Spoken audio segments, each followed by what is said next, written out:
Bancada Fretilin Russo atu reduz orçamento para estudo comparativo da Comissão Especializada Permanente também ia benefício. Quarta-feira, né, Livrusi Plenária Extraordinária e Parlamento Nacional halo debate com a proposta resolução número 9 recensia bara sexta com o orçamento Parlamento batina riunrua ronolo recen limaniang. Orçamento Geral Estado Comparativo nebe Parlamento Russo nei ho montante milhão sanulo recém lima ponto rehung atus tolo sanulo dólar americano. Nune deputado bancada Fretilin Aniceto Guterres hato proposta hudi propõe atu reduz orçamento refere ba montante rehung atus hitu recém tambah estudo comparativo nei la ia benefício.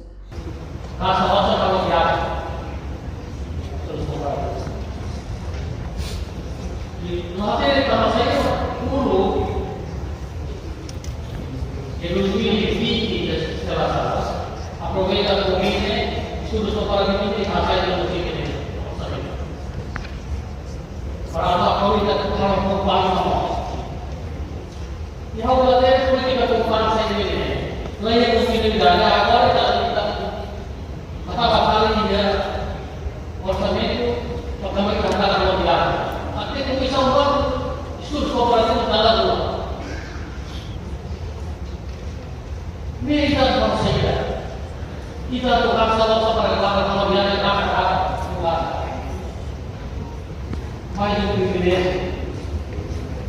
JPD ini kami experiência JPD lá no estudos comparativos. Agora, isso tua.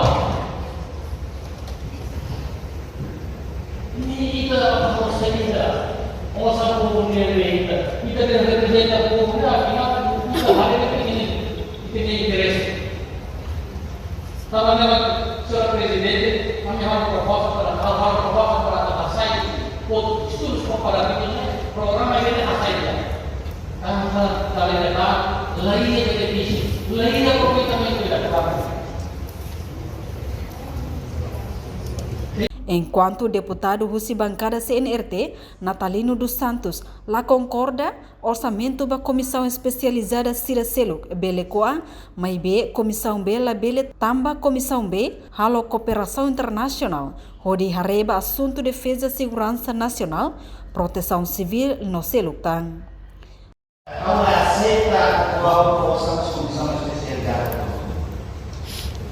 Sekarang a ideia o aluno, mas comissão B lá abraçar e daí a área artigo 92 com a competência para derrubar o SIDA, tidak hanya sanitariador, tidak ada fiscalizador, tidak ada komite fiscal politik. Yang apakah kemudian abraçar oleh comissão B também também resolução Parlamento Nacional para Resolução nomor 3, 2023, 5/18, a lei de competência da fiscalização legislativa do Parlamento Nacional da Comissão. Tidak, cooperação internacional. 2, defesa nacional. 3, segurança nacional. 4, proteção civil. 5, fronteira alemã pasti. 6, organização internacional. 7, integração regional e ASEAN e tratado no acordo internacional de cooperação. Hatamba questão ne, Secretário-Geral Parlamento Nacional Edgar Siqueira Martins afirma e a discussão ne, hotu foca para redução orçamento, o objetivo atu halo poupança. Mas que bancada oposição hato proposta atu reduz orçamento estudo comparativo, mas B proposta ne la passa ia plenária. Tambah resultado votação hatudo a favor sanulo recém hito contra tolnulo recém hito no abstenção nem. Reportagem Melda Fátima, Televisão Timor Post. Janela informação ba emohoto. Atu tem informação atual dia kliu. Kita haluha, haneham botão subscribe, like, halo comentário no fahe tutang ba media sosial hotu.